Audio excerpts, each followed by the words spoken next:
Bismillah. Assalamualaikum warahmatullahi wabarakatuh. Innal hamdalillah nahmaduhu wa nasta'inuhu wa nastaghfiruh wa natubu ilayhi wa na'udzu billahi min shururi anfusina wa min sayyiati a'malina. May yahdihillahu fala mudilla lahu ومن يضلل فلا هادي له أشهد أن لا إله إلا الله وحده لا شريك له وأشهد أن محمدا عبده ورسوله لا نبي ولا رسول بعده.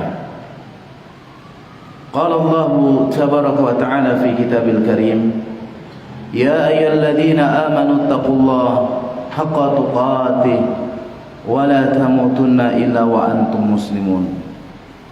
وقال يا أيها الناس اتقوا ربكم الذي خلقكم من نفس واحدة وخلق منها زوجها وبث منهما رجالا كثيرا ونساء واتقوا الله الذي تساءلون به والأرحام إن الله كان عليكم رقيبا. يا أيها الذين آمنوا اتقوا الله وقولوا قولا سديدا يصلح لكم أعمالكم ويغفر لكم ذنوبكم ومن يطع الله ورسوله فقد فاز فوزا عظيما. أما بعد فإن أصدق الحديث كتاب الله وخير الهدي هدي محمد صلى الله عليه وسلم وشر الأمور محدثاتها وكل محدثة بدعة وكل بدعة ضلالة وكل ضلالة في النار. Ma'asyiral muslimin wal muslimat, hadirin wal hadirat rahimani wa rahimakumullah. Alhamdulillah, kita bersyukur pada Allah Subhanahu wa taala yang telah menciptakan kita, memberi rezeki kepada kita dan menjadikan kita yang hadir ini adalah hamba-hambanya yang senantiasa beribadah kepadanya, yang ingat kepadanya, yang dunia tidak melalaikannya. Maka mensyukuri nikmat Allah Subhanahu wa taala semacam ini adalah hukumnya wajib. Dengan apa? Mempergunakan nikmat-nikmat tersebut untuk melaksanakan ketaatan kepada Allah Subhanahu wa taala. Salawat dan salam semoga tercurahkan kepada Nabi kita yang mulia Nabi Muhammad sallallahu alaihi wasallam, kepada keluarga beliau, sahabat-sahabat beliau, dan seluruh kaum muslimin yang istiqomah mengikuti beliau dengan baik sampai hari kiamat. Hadirin wal hadirat rahimani wa rahimakumullah. Ini pertama kali saya masuk masjid Baitus Salam. Kalau dengar namanya udah lama. Ini Pak Lukita. Saya juga sudah kenal Pak Lukita, tapi beliau belum kenal saya. Karena alhamdulillah ini termasuk takdir Allah, kita dipertemukan di sini, ya. Dan ini saya badali dari Ustadz Abdurrahman Ahmad. Ya, namanya badal itu, namanya rotan, gantinya ya akal. Okay. Dan ini sebelumnya saya minta maaf kepada jamaah sekalian. Saya orang Jawa, tapi bahasa Jawa ini mboten saged alus. Kedah tiang niki, yang tangan niki halus-halus. Yang kajian ini pakai bahasa Indonesia nggih. Nyuwun sewu riyin. Ini yang pertama saya minta maaf biar nanti nggak disalahkan. Yang kedua, tak kenal maka ta'aruf dulu, jangan sayang-sayangan. Kenalkan, kula sederek jenengan asmanipun Ja'far Partoyo. Lahiran Demak jadi dipanggil Ja'far Ad-Demaki. Saniki kegiatan ngajar di pondok pesantren Al-Ukhuwah, ya, ngajar ilmu syar'i di bagian madrasah aliyah. Insyaallah cekap gitu aja. Dan insyaallah kajian kita kali ini adalah kajian tentang mengingatkan diri kita masing-masing.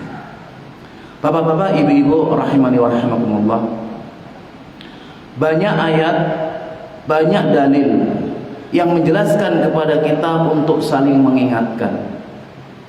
Untuk saling mengingatkan. Dan yang terbaik untuk mengingatkan sesama kita adalah dengan Al-Quran, dengan ayat-ayat Allah Subhanahu wa ta'ala. Allah Subhanahu wa ta'ala berfirman di dalam Al-Quran, fadzakir bil Qur'ani may yakhafu wa'id. Di dalam surat Qaf ayat 45. Maka berilah peringatan dengan Al-Quran bagi orang yang takut dengan ancaman.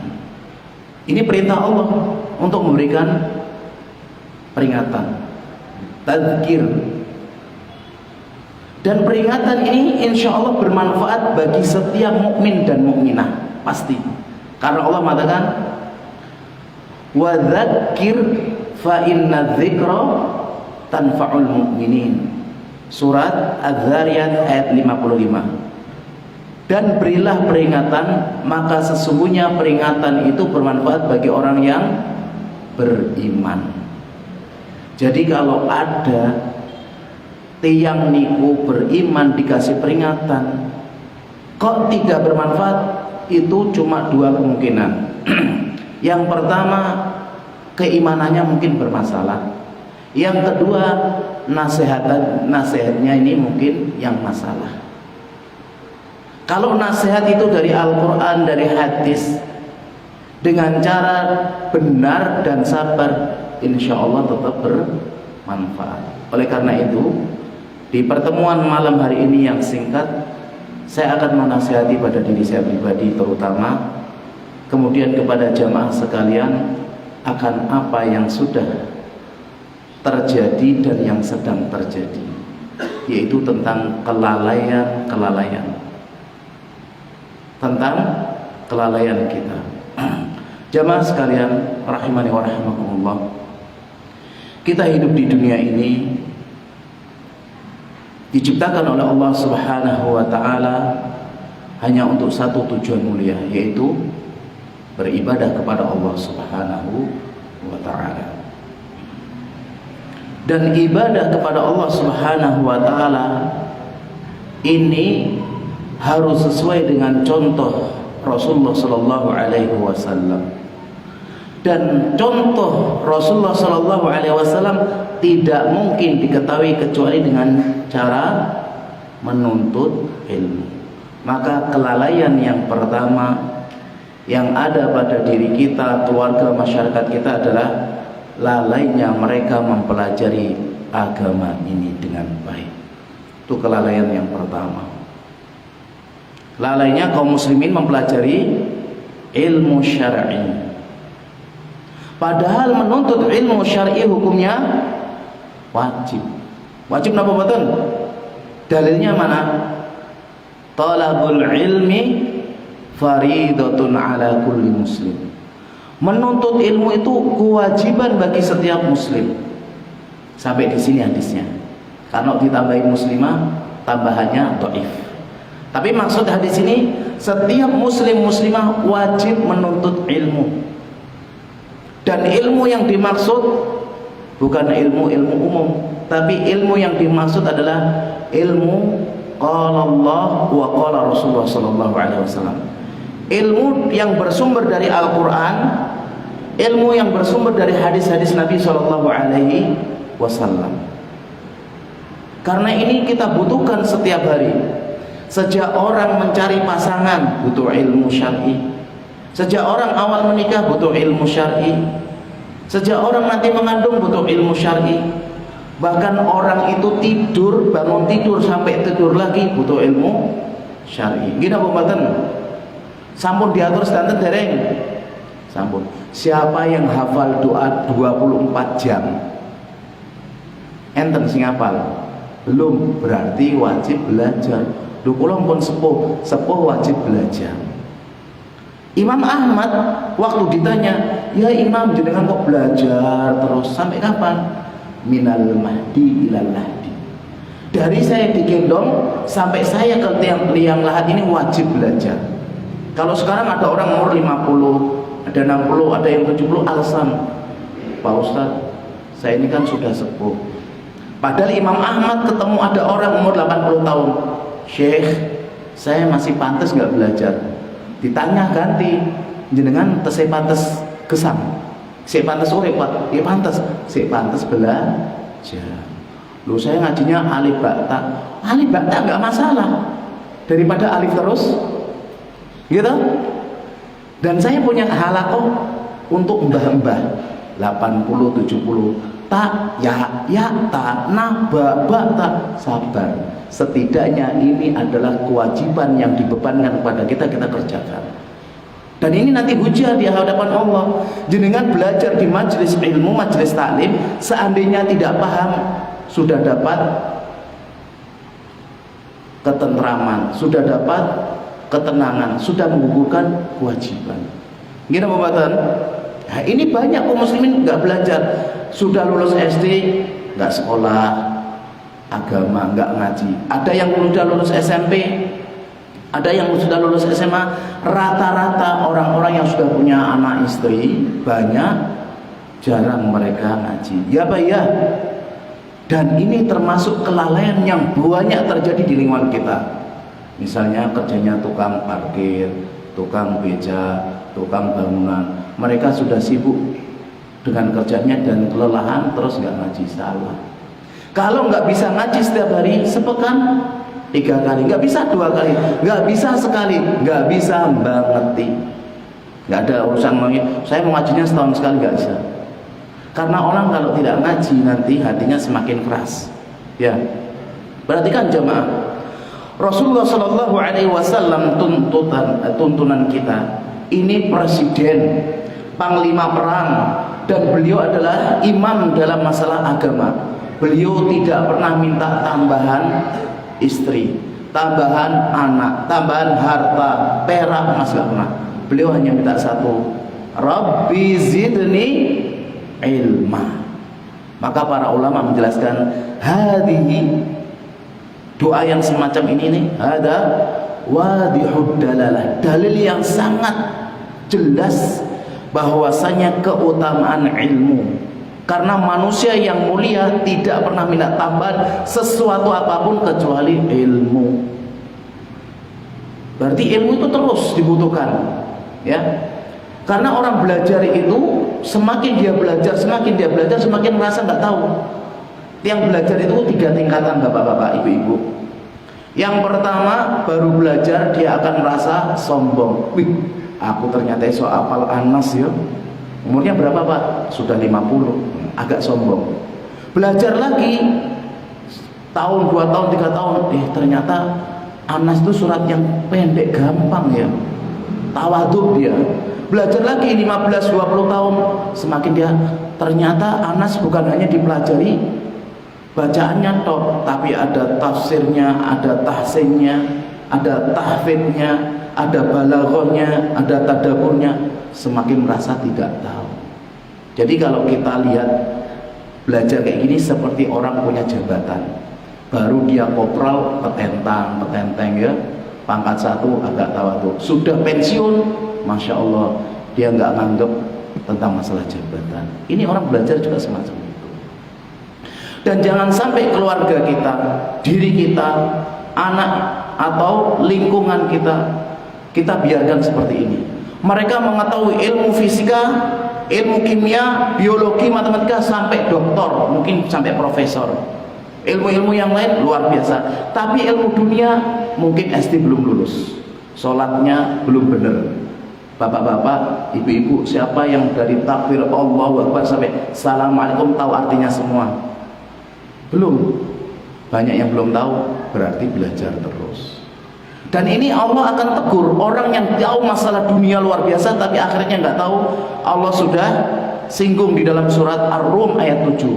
Ya'lamuna dhahiran minal hayati dunya wa hum 'anil akhirati hum ghafilun. Mereka mengetahui segala macam masalah dunia, tapi tentang akhirat mereka lalai, nggak tahu, nggak belajar.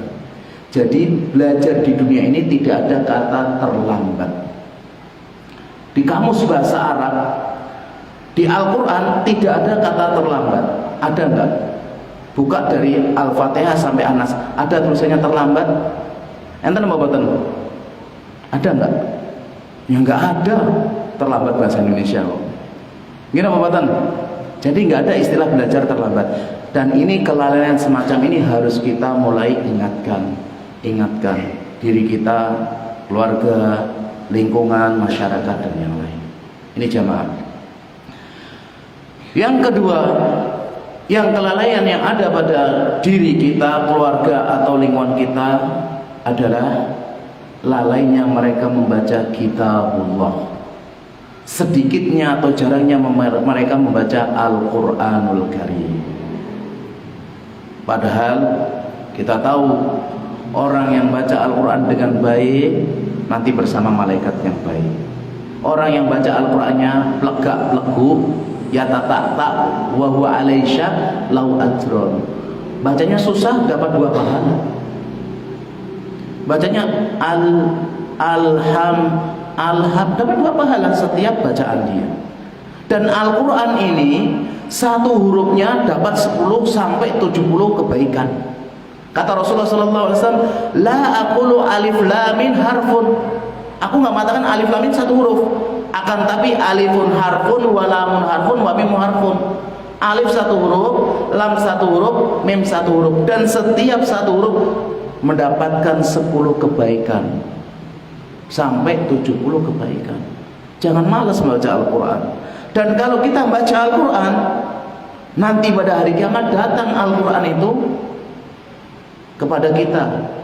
Iqra'ul Quran fa innahu ya'ti yaumal qiyamah syafi'an li ashabi. Baca Al-Quran, nanti datang pada hari kiamat sebagai memberi syafaat orang yang membacanya. Kita ini di zaman ini Masya Allah, kaum muslimin itu pintar-pintar baca.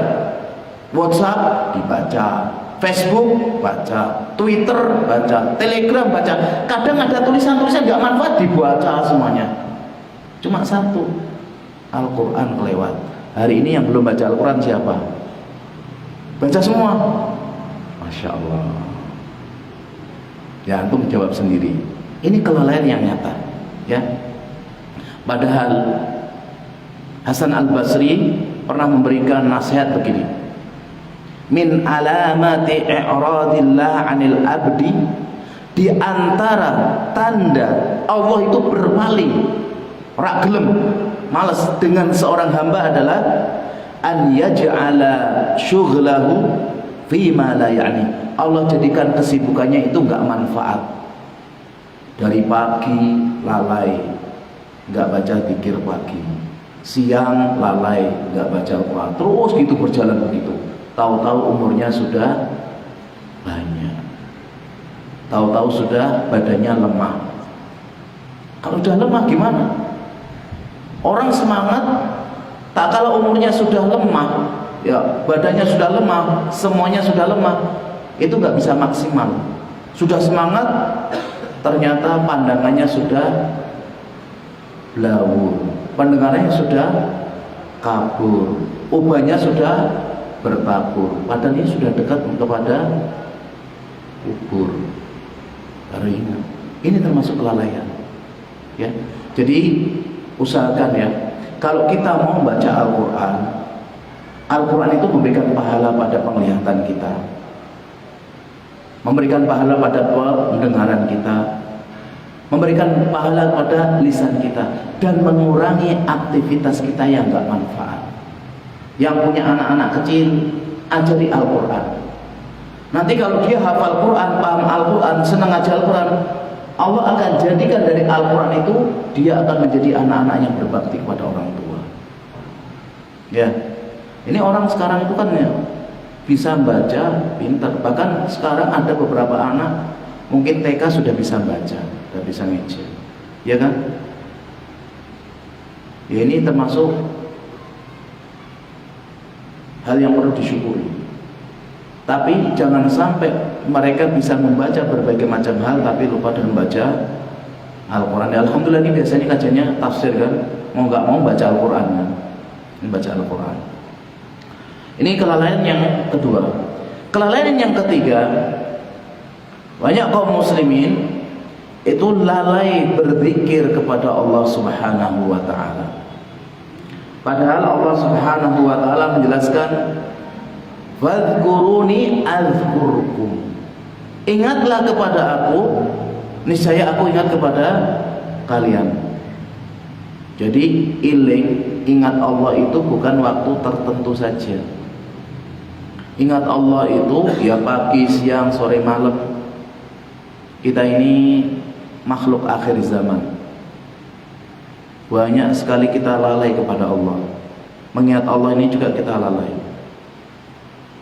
Padahal kita tahu kalau ada teman kita datang ke kita waktu pas butuh saja, pas hutang, pas minjem, pas ada musibah itu datang ke kita. Padahal hariannya ketemu nggak pernah nyapa, nggak pernah tegur, nggak pernah ngomong. Pas lagi butuh datang, itu perasaan pripun jenengan? Temen ketemu tiap hari nggak salah, nggak negur. Tapi pas butuh utang datang, minjem datang. Kemudian waktu pas ada musibah datang. Gimana perasaan kita? Dan ini kita sering, ya. Tidak zikir kepada Allah, tidak minta pada Allah. Nanti pas belum ketemu jodohnya baru minta-minta. Nanti pas nggak punya anak lama baru minta. Nanti pas ada musibah ini baru minta. Sudah musibahnya hilang, sudah lupa lagi. Ini kelalaian. Ini banyak. Kita, keluarga atau orang-orang yang kita cintai juga semacam ini. Jadi sering lalai semacam ini. Padahal seorang mukmin itu mereka itu berusaha untuk berzikir kepada Allah dan tahu keutamaan zikir itu. Ala bidzikrillah tatma'innul qulub. Ketahuilah dengan zikir kepada Allah hati itu menjadi tenang. Zikir itu menyebabkan tentrem, tenang. Kalau di antara kita ini kok gelisah, gundah, nggak enak, berarti banyak mikir, kurang zikir, ya kan? Apalagi semua dipikir, dirinya pikir, keluarganya pikir, tetangganya dipikir. Ini ada orang yang suka mikir tetangga juga. Tetangganya beli mobil pikir, beli apa pikir. Ini juga semakin. Sifat orang beriman itu rajin berzikir. Orang kalau hidup di dunia ini malas berzikir atau malah tidak berzikir, itu perumpamannya seperti mayat hidup.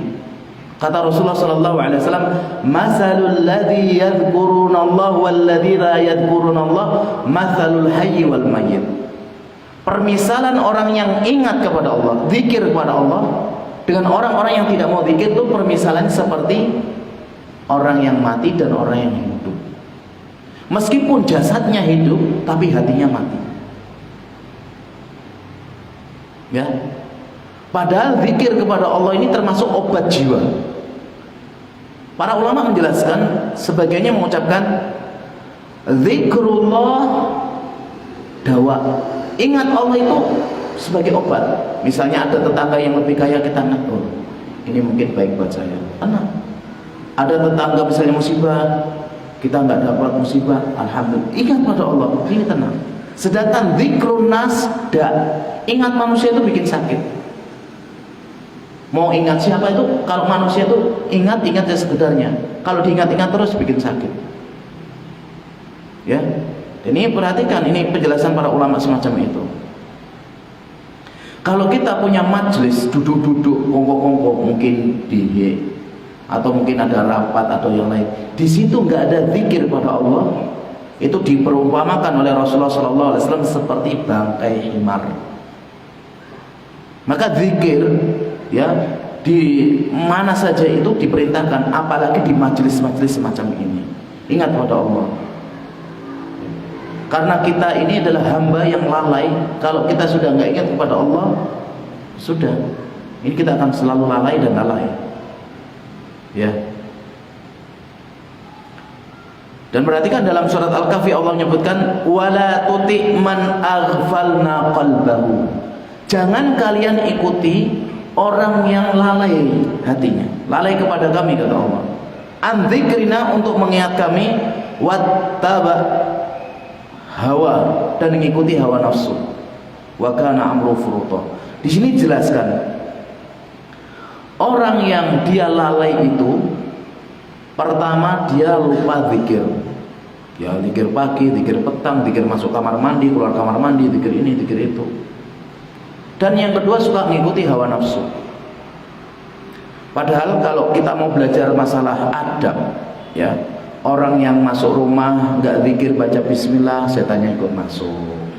Orang yang makan malam nggak baca bismillah, setan ikut makan. Orang yang tidur nggak baca bismillah, setannya ikut tidur di hidungnya. Dan terus, kalau orang nggak zikir semacam ini, diikuti terus sama setan. Setannya gemuk-gemuk, orangnya ada yang gemuk, ada yang kurus. Tapi kalau kita mau masuk rumah zikir, setan nggak bisa tembus tembok. Setan bisa tembus tembok apa? Kalau kita baca bismillah masuk, tutup pintu, nggak bisa. Kemudian kita makan bismillah, setannya nggak ikut makan. Kita tidur bismillah, setannya tidur di atap kedinginan. Kita yang gemuk, kita mungkin ada yang kurus, tapi setannya semuanya kurus. Bahkan ada tiang niku nak misali hubungan suami istri nggak zikir, setan itu melilit di kemaluan laki-laki. Jadi nggak heran nanti kalau anaknya ada yang beler, ada yang nakal, ada yang kurang, itu karena setannya andil. Dulu kalau hubungan doa kan nggak tahu, lupa. Ini zikir kepada Allah itu penting sekali. Dan dulu seorang ulama diantaranya Wahab ibnu Munabbih pernah menyebutkan, beliau itu heran kepada manusia. Ya bagi mata jasadu. Banyak orang itu nangis kalau kalau jasadnya mati. Ada keluarganya, bapaknya, ibunya, istrinya, anaknya meninggal itu nangis. Tapi sedikit sekali orang yang nangis yang hatinya itu sudah mati. Kalau diistilahkan mayat hidup, itu adalah orang yang dia aktivitas dunia ada, tapi tidak ada ruh akhirat. Ini namanya orang-orang yang mati hatinya. Nah, yang keempat, kelalaian yang ada di masyarakat kita adalah lalai menghadiri sholat jamaah bagi laki-laki yang sudah balik, tidak ada udzur syar'i. Bapak-bapak tak tanya jenengan, apa hukum sholat jamaah bagi laki-laki yang sudah balik, gak ada udzur? Hukumnya apa? Sunnah, wajib, fardu kifayah, atau wajib fardu ain? Bagian fardu ain. Ada fardu kifayah? Hah? Perhatikan, Rasulullah sallallahu alaihi wasallam sabun ngendika, man sami'an nida, barang siapa yang dengar azan, falam ya'ti, enggak mau datang ke masjid, fala sholata lahu illa min udhrin, enggak ada salat baginya kecuali udzur. Ini kalau dengar azan enggak mau datang ke masjid tanpa udzur. Kalau udzur ke kamar mandi, sakit, terus udzurnya apa? Enggak bisa jalan, ini udzur, enggak apa-apa. Tapi kalau dia siap, dia bisa, tenaga kuat, rumah dekat masjid, samping masjid, atau depan masjid, atau belakang masjid, enggak mau datang, maka ini tidak ada sholat baginya. Di zaman Nabi SAW, tiang-tiang munafik niku kalau sholat duhur sholat pertama, sholat asar sholat pertama, maghrib kadang sholat kadang enggak, isya males, subuh belas. Maka Rasulullah SAW menyebutkan, inna asqala salatil alal munafik, solat yang paling berat bagi orang munafik itu salatul isya dan solat subuh. Karena waktu isya nggak ada lampu, zaman Nabi niku petengan, jadi maghrib itu gelap, ya, tapi masih ada sedikit cahaya-cahaya matahari. Kalau isya tambah gelap, subuh masih gelap. Ini orang munafik nggak sholat di masjid. Tapi duhur asar di sholat pertama, gitu. Saat ini muslim, asli muslim, sholatnya nunggu Idul Fitri, Idul Adha, gitu. Nah, di sini Rasulullah SAW mengatakan, walaqad hamamtu an amura bis sholat, sampai-sampai aku itu berniat akan minta orang suruh ngimami sholat. Kemudian saya mau pergi membawa obor, mau tak bakar rumah-rumah orang yang nggak mau sholat jamaah. Tapi Rasulullah enggak membakar, enggak jadi membakar. Alasannya apa? Alih. Yang pertama, tidak boleh mengazab, menyiksa dengan api kecuali Allah yang menciptakan api. Dulu Ali juga pengen bakar orang Khawarij, nggak jadi. Rasulullah ini nggak jadi, karena tidak boleh menyiksa atau mengazab dengan api kecuali Allah. La yu'adzibu binnar illa rabbun nar. Tidak boleh mengazab dengan api kecuali Rabbnya yang menciptakan api. Yang kedua, karena di rumah-rumah kaum muslimin itu ada yang tidak wajib jamaah, mbah-mbah yang sudah nggak bisa jalan, orang-orang yang sakit, wanita, anak kecil, ibu-ibu, mbak-mbak itu nggak wajib jamaah. Tapi kalau mau jamaah boleh. Ya kalau mau ada jamaah jangan dilarang, kalau nggak jamaah juga jangan diperintahkan. Ya. Tapi syaratnya kalau perempuan dapat izin wali, kemudian nutup aurat, aman dari fitnah, nggak pakai parfum. Kalau kesalahan sebagian ibu-ibu ke masjid itu, nanti kalau pakai mukena rapi, tapi jalannya pakai baju pendek, celana pendek, nggak boleh. Ya, ini banyak orang lalai dari sholat berjamaah. Al-Imam Bukhari pernah membuat bab dalam kitab sahihnya, bab wujubu sholatil jamaah, bab wajibnya sholat jamaah, membawakan hadis ini. Dan Al-Imam Ibnu Hajar Al-Asqalani, pensyarah Sahih Bukhari, pernah mengatakan hadal hadis yang tadi saya bacakan, riwayatnya Imam Muslim, Imam Bukhari juga ya, dalilun ala anna salatal jama'ati fardu ainin. Perhatikan jamaah, Ibnu Hajar ini adalah ulama Syafi'i, bahkan ulama besar, karangannya banyak sekali, Fathul Bari, Bulughul Maram, Taqribut Tahdzib, Tahdzibut Tahdzib, Nukhbatul Fikr, ini karangan banyak. Dan beliau mengatakan sholatul jamaah fardu ain. Fardu ain. Ini ulama Syafi'iyah. Berarti ini pendapat yang rajih. Kenapa? Tidak mungkin kalau itu sunnah Rasulullah mau mengancam, mau membakar. Gak mungkin. Bahkan para ulama menjelaskan, barang siapa yang dengar azan, dia nggak mau sholat jamaah, sholat sendiri, sholatnya sah tapi dosa. Setiap sholat dosa, gugur kewajiban tapi dia dosa. Kalau dia mampu untuk datang jamaah. Dan banyak masjid-masjid kaum muslimin sekarang bagus-bagus, besar-besar, tapi jamaahnya sepi. Lihat sholat subuh 1-2 sholat. Pernah saya sholat di masjid yang besar cuma 3, imam sudah subuh, muadzin sama saya. Kan ini kelalaian.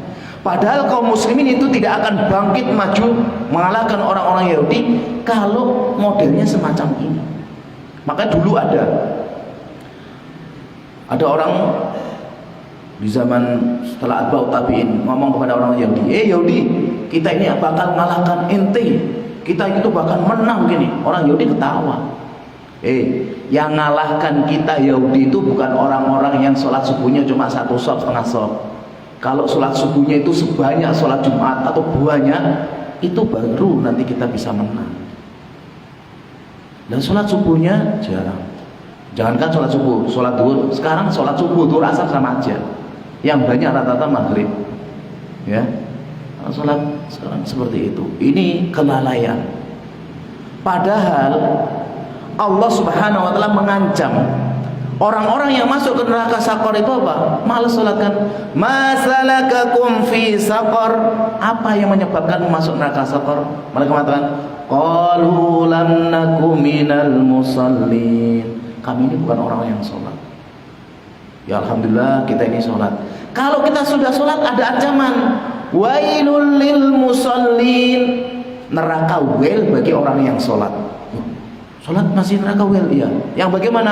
Alladzina hum an sholatihim sahun. Yang sholatnya itu masih males-males, masih meremehkan.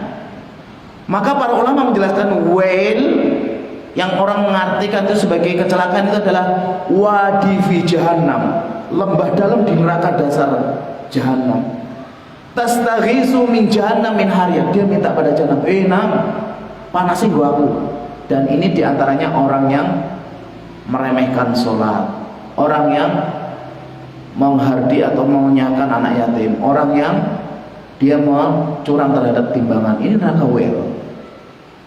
Gimana orang meremehkan sholat? Sholatnya itu nunggu kalau sudah qomat. Dipanggil adzan enggak? Qomat itu masih nyuantai gitu. Karena para ulama menjelaskan, di antara meremehkan sholat itu suka menunda-nunda waktu sholat. Atau di antara meremehkan itu dia sholatnya bolong-bolong, sholat ora, sholat ora, sholat ora. Bahkan ada yang lebih ngeri lagi, di antaranya orang yang sahun itu Allahu Akbar, nyari jejak dia, nggak baca, nggak khusyuk. Allahu Akbar, ini sahun, ini sholat atau apa? Semedi ini namanya. Ini termasuk sahun. Dan ini kita belajar tiap hari memperbaiki dan memperbaiki. Kalau nggak ada yang mengingatkan, ya kita sering lalai. Maka kualitas ibadah seseorang sholat ini ya menentukan pahala. Ikhlas karena Allah sesuai dengan contoh Rasulullah. Dia paham apa yang dia baca, dia benar gerakannya, dan dia khusyuk fokus pada Allah. Bukan asal sholat. Kalau asal sholat banyak, ya. Kalau kita lihat kehidupan salafun saleh, itu luar biasa, ya. Contoh yang dari sahabat. Abdullah bin Umi Maktum kenal nggih jenengan? Kenal apa mboten? Sahabat Nabi yang buta. Beliau ini minta izin kepada Nabi sallallahu alaihi wasallam. Ya Rasulullah, wahai Nabi, inna laisa li qaidin yaquduni. Saya itu tidak ada yang nuntun ke masjid. Saya ini buta. Saya melewati 2 gundukan. Boleh enggak saya enggak datang ke masjid? Rasulullah sebagai bashar, sebagai manusia mengatakan, ini udzur ini, enggak apa-apa. Kemudian waktu dia berpaling mau pergi, bentar. Hal tasma'un nida? Kalau Bilal adzan dengar enggak?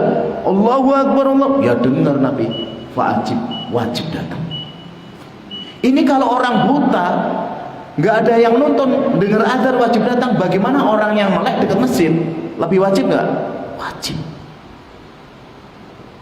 Dan kalau kita lihat kehidupannya tabi'in seperti Sa'id bin Musayyib, beliau pernah bercerita, ma'adzana mu'adzin, tidaklah seorang mu'adzin itu adzan mundu isyrina sana, sejak 20 tahun yang lalu, illa wa ana fi masjid, kecuali saya sudah di dalam masjid. Jadi di masjid itu enggak nunggu sholat assalamualaikum wasallam datang masjid. Bahkan sebelum adzan beliau sudah di masjid. Dan ini dulu pernah kejadian, seorang waktu dia wudhu sebelum adzan, ada yang tanya, kenapa kamu sudah wudhu padahal ini belum adzan? Orang itu jawabannya ringkas tapi luar biasa. Kalau kita itu mencintai dengan sesuatu zat, seperti kita mencintai orang, ya, kita itu akan datang sebelum dipanggil. Kalau kita cinta pada Allah, kita itu akan mendatanginya sebelum dipanggil. Sudah dipanggil para muadzin, Allahu Akbar, Allahu Akbar. Yang di laptop masih di laptop, yang di sawah masih nyangkul, yang bengkel-bengkel, yang market sampai Allahu Akbar, Allahu Akbar, syahadat masih seperti itu. Ini berarti perlu diperbaiki. Gini apa mboten, Pak? Banyak apa enggak? Banyak. Dan ini realita. Dan ini PR kita semuanya. Yang sudah semangat di masjid, ajak orang-orang dakwah. Misalnya lewat di situ anak-anak muda main HP enggak ingat sholat. Sholat dulu ya. Dakwanya enggak harus dalil, diajak dulu. Tak sholat dulu ya. Gitu. Mungkin ada 1-2 mereka, oh iya, saya enggak pernah sholat. Gitu. Jangan kita malas, biarkan aja. Karena orang Islam itu dituntut jadi yang soleh dan muslih. Soleh itu memperbaiki diri, muslim memperbaiki orang lain. Jangan males.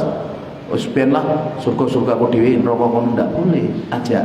Terima alhamdulillah, enggak terima ya sudah. Ini yang keempat. Yang kelima, lalai dari niat pada amalan-amalan ibadah. Ini jamaah perhatikan. Banyak di antara kita ini sudah ibadah bertahun-tahun, tapi belum bisa ikhlas benar kepada Allah. Bagi yang dimudahkan ibadah sholat, ingat sholat kita untuk Allah, nggak mencari pujian atau sanjungan. Bahkan yang dimudahkan harta benda, bisa haji umroh, bisa bangun masjid, bisa bangun pesantren, ingat lillah. bukan untuk cari pujian dan sanjungan. Orang yang dimudahkan untuk bisa belajar, mengajar, dakwah, ini juga lillah, bukan untuk mencari yang lain. Barang siapa yang tidak menjaga niat, memperhatikan niat, sholatnya bisa jadi 60 tahun nggak dapat pahala sama sekali. Bangunan masjidnya mewah, megah, pesantrennya besar, mungkin dia bisa bangun ini itu, juga kalau tidak ikhlas hilang. Ini permainan setan. Dan kita sering ya mendapati dalam kehidupan sekarang itu orang ikhlas itu jarang. Ikhlas itu seperti surat Al-Ikhlas. Tidak ada kalimat ikhlas dalam ayat itu. Itu ikhlas. Ikhlas itu sebagaimana Abdullah bin Mas'ud mengatakan, kal masyi ala ramal, seperti orang jalan di atas pasir. La tasma' khutwatu, kamu enggak akan dengar suaranya, lodak enggak akan. Tapi taro atharu, ada hasilnya. Orang ikhlas itu action, bukan hanya cuma koar-koar. Itu ikhlas. Dan berusaha menyembunyikan amal. Kalau kita lihat orang-orang dahulu, suami istri, ada diceritakan tabi'in, sholat malam selama 30 tahun istrinya nggak tahu. Kalau istrinya lihat, pura-pura dia tidur. Istrinya nggak lihat, langsung dia sholat. Subhanallah. Ada yang 30 tahun puasa, istrinya nggak tahu.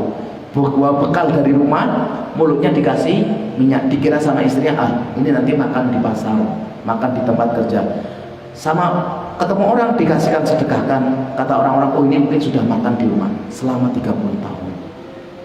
Kalau kita zaman sekarang ini gimana? Belum sedekah sudah gini. Belum sedekah loh ya. Ini fitnah. Ya kan? Ini fitnah. Jaga amalan-amalan ini. Kenapa? Karena amalan ini lebih amalan ini tanpa ikhlas maka tidak digunakan, dan keikhlasan ini lebih cepat daripada amalan. Perhatikan bapak-bapak, perkataan Abdullah bin Mubarak itu bagus sekali. Rubba amalin saghirin tu'azzimuhu niyah. Berapa banyak amalan yang sedikit bisa besar karena niat yang ikhlas, yang bagus. Wa rubba amalin kabirin tusaghiruhu niyah. Berapa banyak amalan yang besar tapi kecil nggak dianggap sisi Allah karena gara-gara niat. Dan niat ini harus perhatikan terus. Dan setan itu sering membuat kita ini tidak ikhlas, atau berusaha kita itu menampakkan amal kita. Contoh gampang, ada orang bangun masjid atau dia bantu di masjid, bantu yang besar. Dia berusaha ikhlas, orang nggak ada yang tahu, dia menyembunyikan. Siapa yang bangun? Abdullah atau hamba Allah sudah. Kemudian dia sering sholat di pojokan, pakai baju biasa. Orang-orang bawa ngasih 10.000, 100.000 di kota amal, dia enggak. Ada misalnya salah satu temannya nyeletuk, Pak, jenengan di masjid sholat pertama terus tapi enggak pernah nyumbang. Ini setan bikin.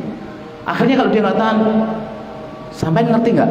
Yang bangun masjid ini siapa? Kalau bukan saya. Wah, ini setan. Ini hati-hati deh bapak-bapak. Kita sering ditipu seperti itu. Ya. Jadi amalan ini harus ikhlas. Tanpa keikhlasan kita rugi. Tapi ikhlas ini nggak akan bisa terwujud kalau nggak dipelajari. Maka kita belajar dan belajar. Hadis tentang ikhlas pelajari, ayat tentang ikhlas pelajari. Ya, karena syarat diterimanya amalan niku enten kali. Pertama ikhlas karena Allah, yang kedua sesuai contoh Rasulullah. Ya, ikhlas toh enggak sesuai contoh boleh napa mboten? Juga enggak diterima. Contoh ya. Ini Pak, lah kenapa kok ngambilin itu mangga di sana? Ya, ini saya niatnya ikhlas kok. Saya mau ambilin daripada nanti jatuh, nanti tak jual. Padahal ini ada yang punya.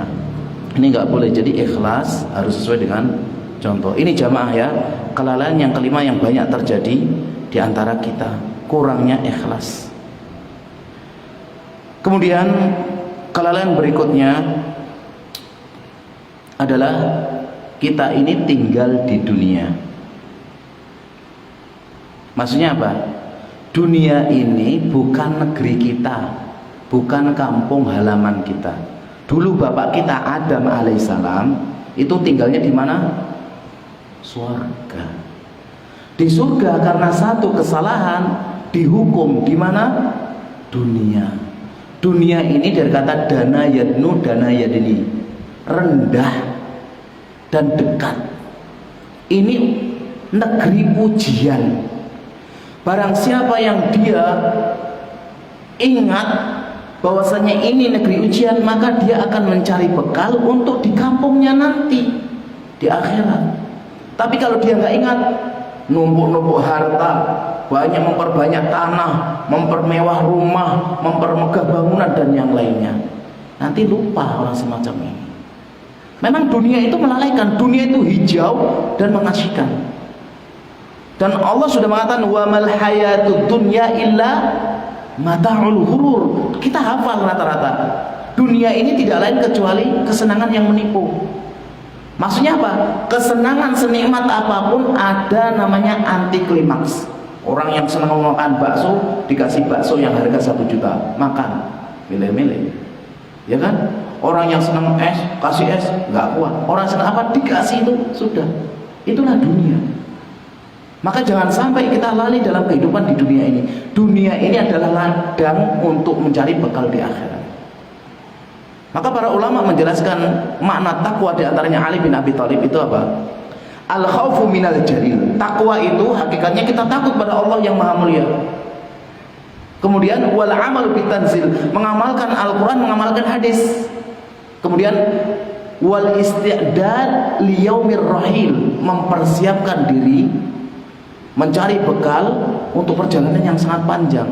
Karena dunia itu Pak, dari alam rahim kemudian alam dunia ini sebentar, kemudian yang lama nanti ada alam barzah, kemudian nanti di situ ada hisab, ada mizan, ada syafa'ah, ada, itu panjang alamnya. Dunia itu sebentar, bahkan diistilahkan seperti antara duhur dan asar, atau antara asar dan maghrib, atau waktu duha, sebentar. Maka kita diperintahkan oleh Rasulullah untuk takut dunia, hati-hati dengan dunia. Fattaqud dunya fattaqun nisa, hati-hati terhadap dunia, takut pada wanita. Kenapa? Fa inna awwala fitnati Bani Israil kana fitnisa, karena fitnah Bani Israil itu dulu awalnya masalah wanita. Dan dunia ini apa? Ya harta itu dunia, anak itu dunia, istri itu dunia, kesenangan-kesenangan lain kan ini dunia semua.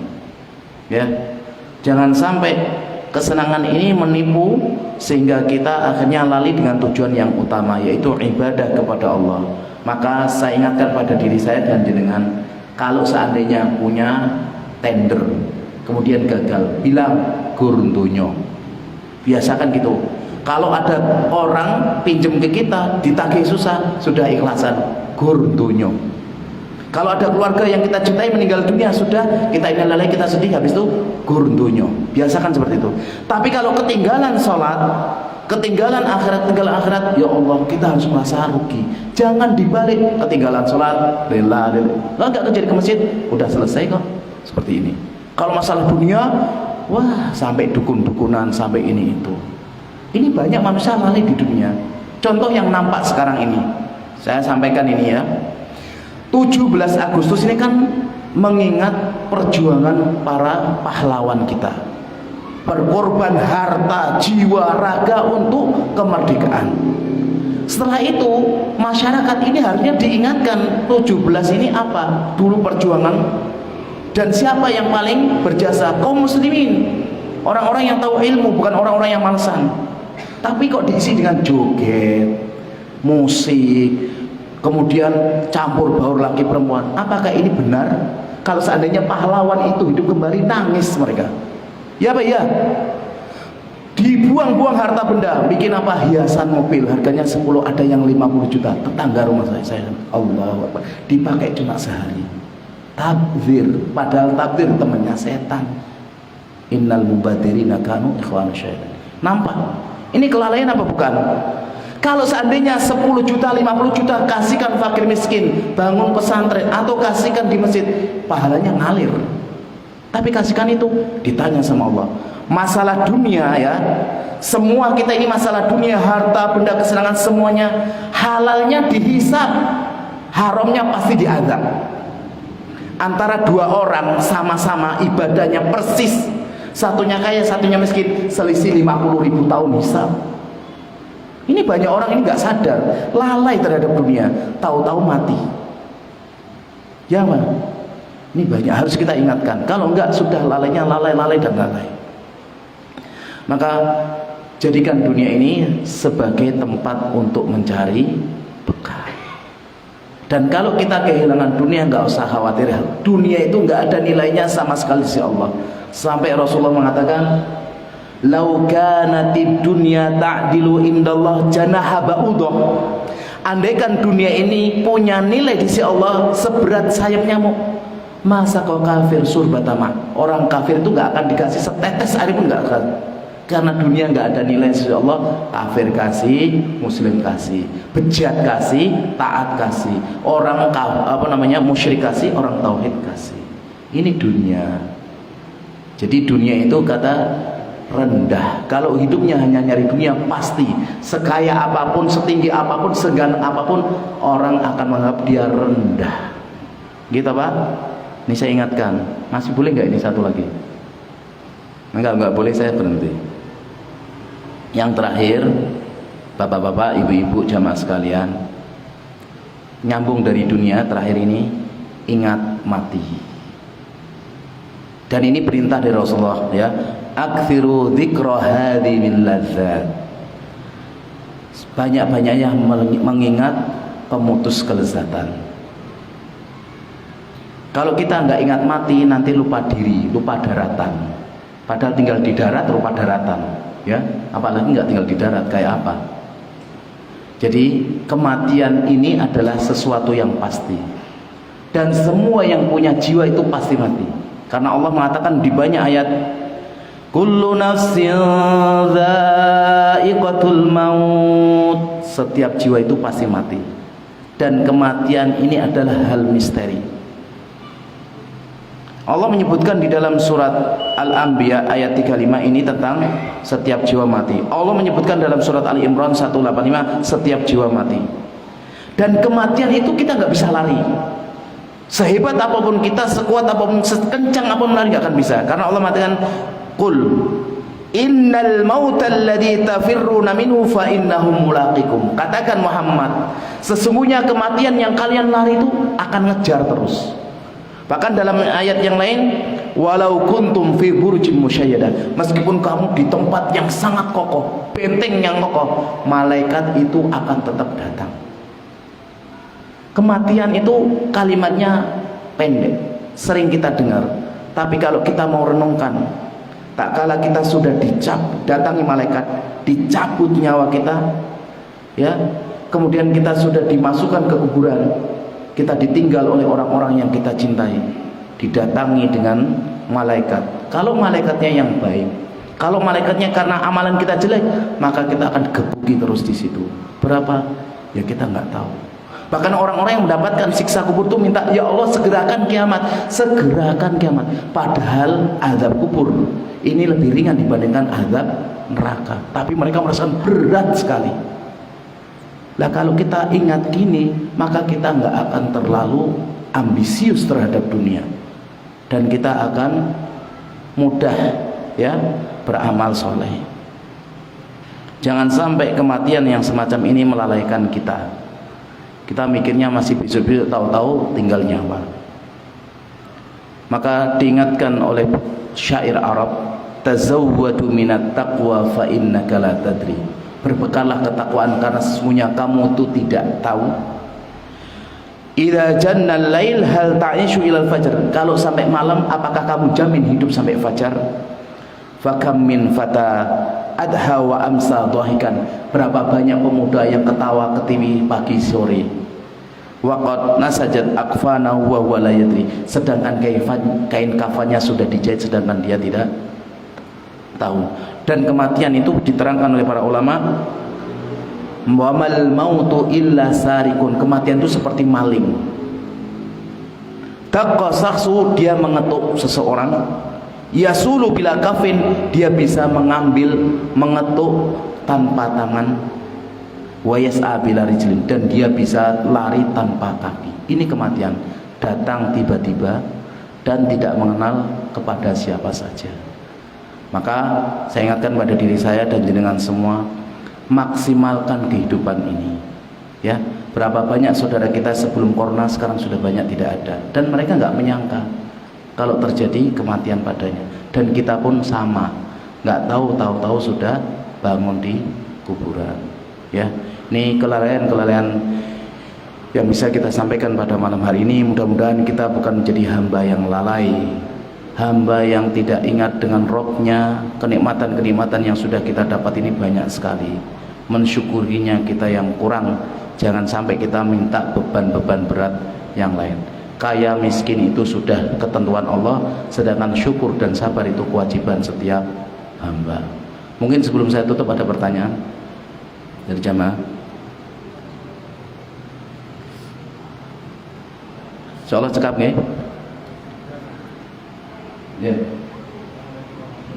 Assalamualaikum.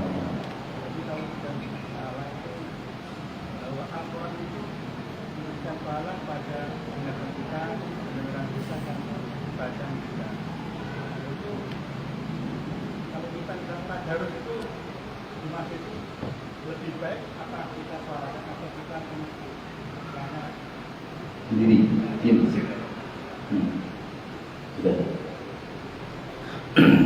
Ya, Al-Quran itu kalau kita baca otomatis pendengaran kita dapat, ya, lisan kita dapat, penglihatan kita dapat. Lah kalau kita di masjid tadarus bagaimana?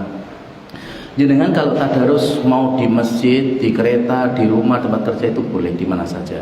Dan bacaan itu cuma ada dua, sir sama jahar. Sir itu baca kita dengar sendiri. Alhamdulillahirrahmanirrahim. Tapi kalau jahar orang lain dengar. Nah kalau di masjid kondisinya orang-orang tidak sholat boleh, ya, dikeraskan boleh, sir boleh. Tapi kalau ada yang sholat, dekat orang sholat, jangan suka keras-keras. Ada sampingnya sholat dia malah baca Alhamdulillahirrabbilalamin Ar-Rahmanirrahim, ini tidak boleh. Kenapa? Rasulullah menjelaskan, innal musalli, orang yang salat ini yunajina rabbahu, bermunajat kepada Allah, la tajhar ba'dum ba'dha bil Qur'an. Maka jangan sampai sebagian kalian tuh mengeraskan bacaan Al-Qur'an. Jadi termasuk ini tipu daya iblis. Tak kala ada orang azan kita nggak jawab, malah kita baca Al-Qur'an. Tak kala ada orang sholat kita nggak disirkan, malah kita jaharkan. Tapi tak kalau nggak ada orang malah kita malas. Ini tipu daya setan. Jadi kalau ada orang sholat kita baca Al-Quran keras, kita dapat dosa kalau mengganggu kehusukan itu, ya. Karena orang yang sholat itu juga munajat, kita juga munajat, ya. Maka kita bacanya sir kalau di kondisi orang banyak sholat. Tapi kalau orang nggak baca sholat, misalnya waktunya waktu duha, nyantai itu boleh dikeraskan. Sama bacaan sholat juga semua, cuma ada dua, sir sama jahar. Allahu Akbar, misalnya sir ya, ini di sini dengar. Atau jahar, Allahu Akbar, Alhamdulillahirrabbilalamin. Tidak ada Allahu Akbar. Ini enggak baca sir, enggak ada jahar, enggak ada kebatinan dalam sholat. Banyak yang salah enggak ya? Banyak. Ini juga termasuk kelalaian. Allahu Akbar malah nyari cecak. Kan ada orang, saya berapa kali mbak-mbak itu Allahu Akbar nyari cecak. Ini sholat apa? Ini termasuk kelalaian yang orang banyak nggak sadar. Kita ini insya Allah tuh sadar banyak hal kalau sudah di kuburan. Ya Allah, belum ini. Kalau sini sering kita lupa. Bahkan kita yang beramal soleh, yang sudah sholat, dilalaikan lagi sama setan. Sholat ini karena Allah, untuk Allah. Tapi habis sholat, wah ternyata aku bisa sholat ya, bangga. Ini juga menghancurkan pahala. Ini banyak hal ya. Ini jadi ya jawabannya ya. Insya Allah jelas. Ada pertanyaan lagi? Insya Allah cukup, sudah jam 7 lebih. Kita tutup dengan doa kafaratul majlis. Subhanakallahumma wa bihamdika asyhadu an la ilaha illa anta astaghfiruka wa atubu ilaik. Assalamualaikum warahmatullahi wabarakatuh.